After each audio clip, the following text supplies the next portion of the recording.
પોરબંદરમાં આવેલ આશા hospital premature બાળકની સારવાર માટે બની આશીર્વાદરૂપ. પોરબંદરની આશા હોસ્પિટલ ખાતે પ્રીમેચ્યોર બાળકની સારવાર કરવામાં આવતા આ હોસ્પિટલ બાળક માટે આશીર્વાદરૂપ બની હતી. પ્રીમેચ્યોર બાળક વહેલું જન્મવાના ઘણા બધા કારણો હોય છે અને તેમાં ઘણી બધી તકલીફો પણ જોવા મળે છે.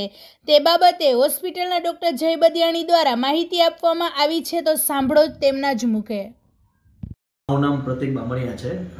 મારી વાઈફને 8મા મહિનાની શરૂઆતમાં ડિલિવરી કરાવી પડી હતી ઇમરજન્સીમાં. ડિલિવરી પછી અમે મારા બાબાને આશા હોસ્પિટલમાં મેં લઈને આવેલા છે, જય સાહેબની અંડરમાં.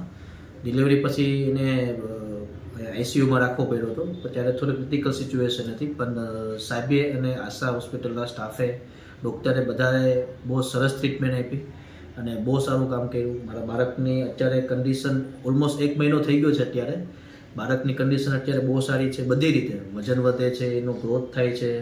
સાહેબની ટ્રીટમેન્ટ, સાહેબનો સ્વભાવ, બધું જય સાહેબનું બહુ સરસ છે. આશા હોસ્પિટલની જે અહીંયા સુવિધાઓ છે, સગવડ છે, સ્ટાફ, કોઈ પણ રીતે બધી રીતે બહુ સારી સગવડતા છે, બહુ સારું છે.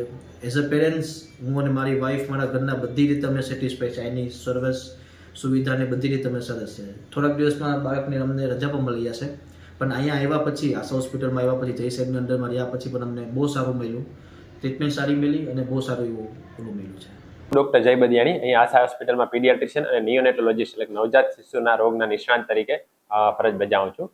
હમણાં અમારે 3 થી 4 બાળકો જે પ્રી મેચ્યોર કહી શકાય, એક્સ્ટ્રીમ પ્રી મેચ્યોર અને ખૂબ જ ઓછા વજનના, એક 800 ગ્રામનું, એક 1 કિલોનું, એક 1.25 કિલોનું અને એક 1 કિલો 400 ગ્રામનું, એ રીતના બાળકો દાખલ થયેલા.